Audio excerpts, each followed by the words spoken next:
I feel like I'm a commercial for Chicago. And I'm at my water bottle. And I'm in a commercial for great value. No, but I've got my Chicago Starbucks water bottle. And profit first. And then when I switch to my caffeine, then I've got my Chicago Cozy from my Dr. Pepper that I got at the top of the 360 tower. And EV microphones.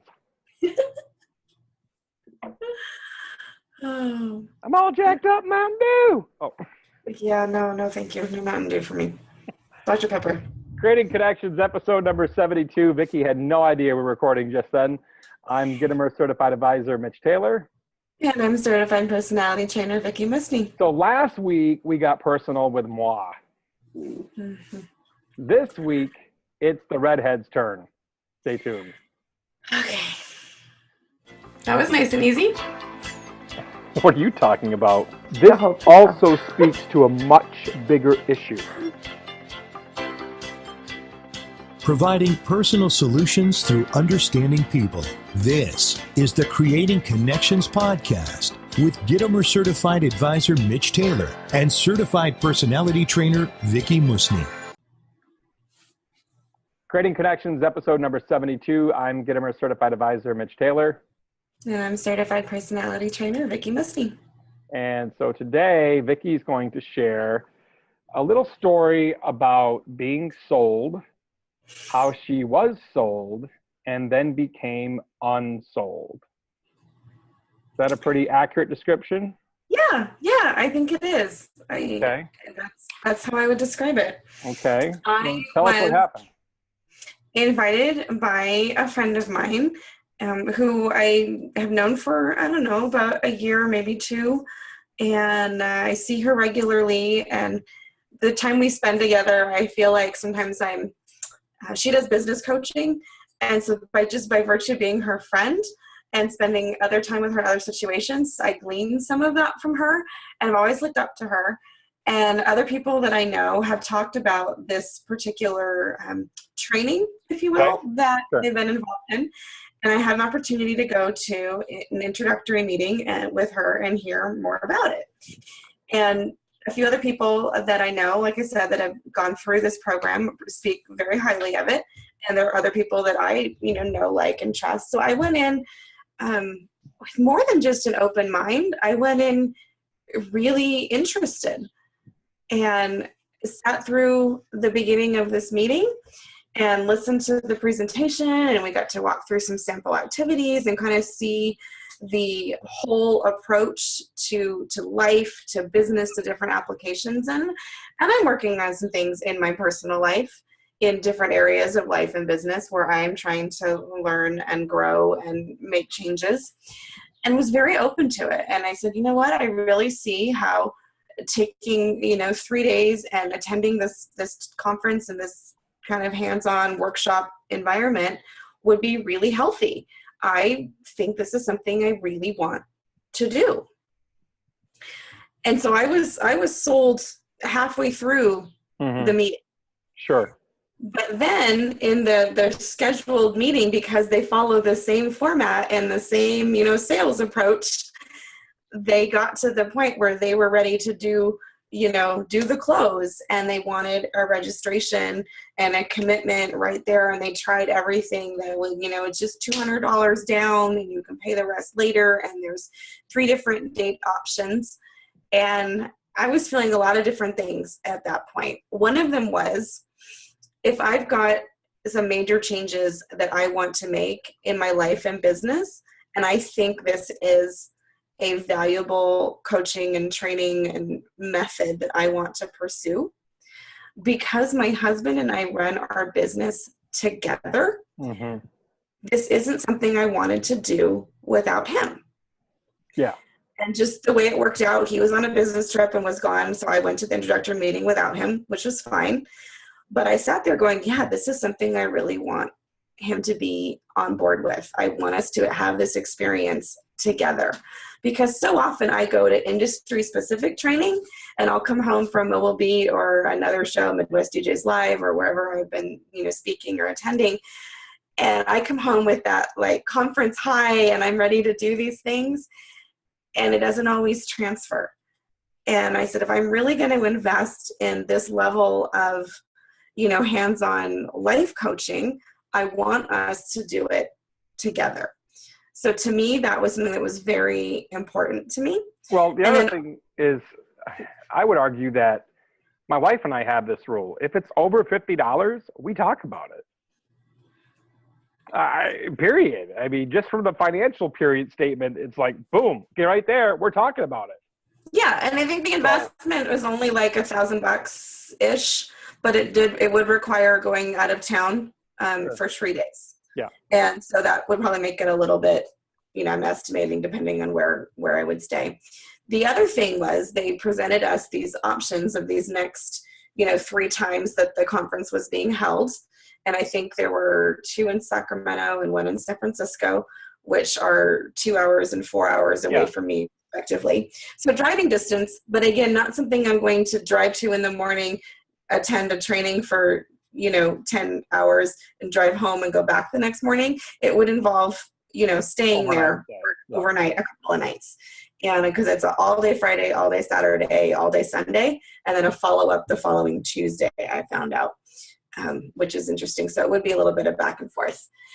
But being that I'm very much a planner and the nature of our industry, and that we're used to booking things, months or even years in advance.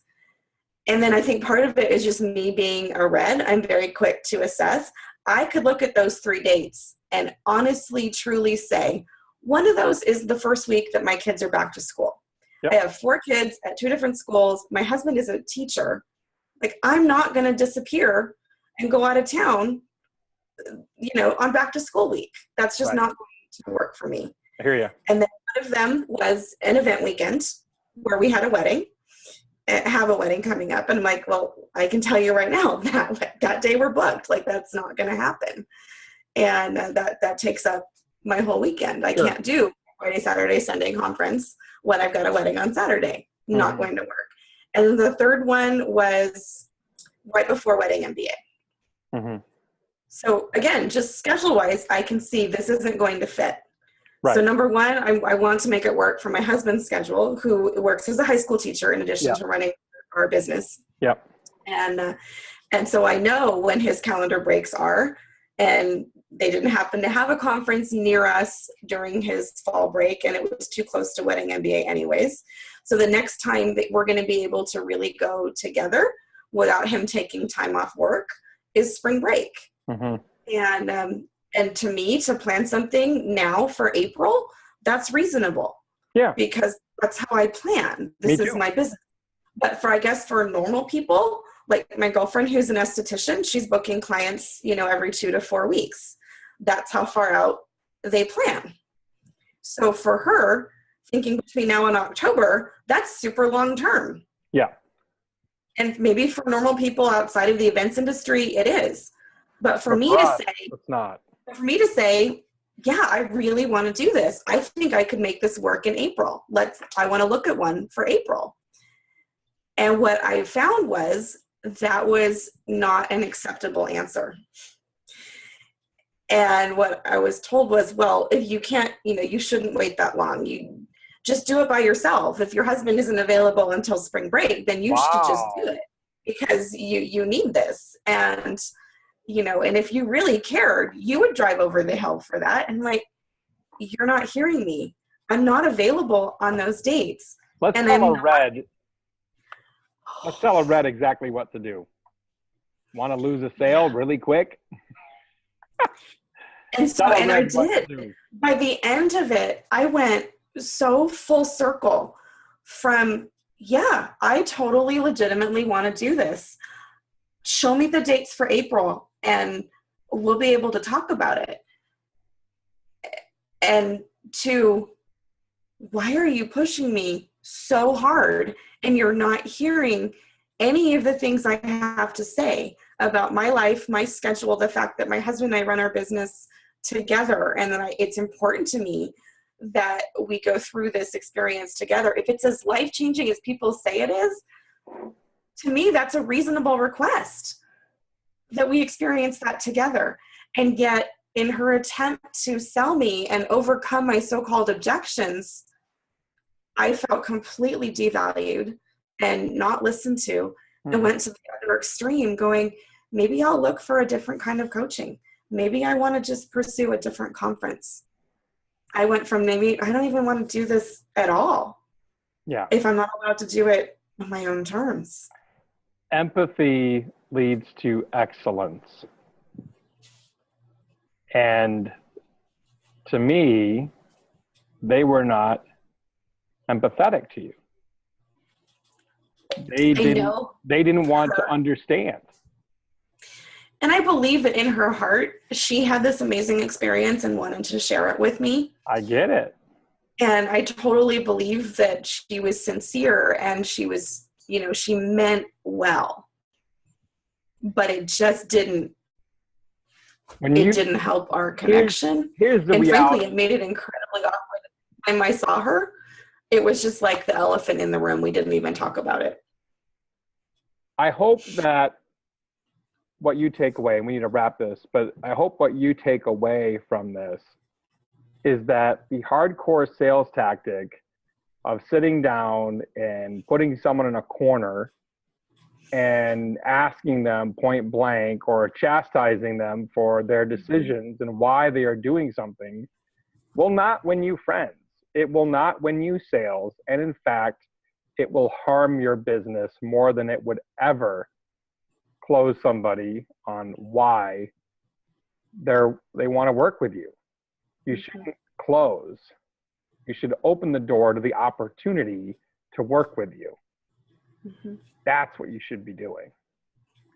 So I want to encourage you to think, as Jeffrey says, the old school way of selling is dead. And I can't stress that enough, because it is. Today's buyer is way too savvy to stand for that. Yeah, I mean, I left that feeling so discouraged. And I remember just walking out, just fighting back tears to get out of that, the room, and then just crying all the way to my car. And this was over a month ago. And disrespected. I wasn't even willing to talk about it. Until now. Until now. I couldn't do an episode about it because. Well, and even right now, I can see the emotion welling up in you. Yeah. So. And I'm disappointed because in some ways I feel like I lost out on something that could have been valuable. But now I'm just so hesitant. You're jaded about it now. Yeah. Yeah. And I get it. And I understand. Thanks.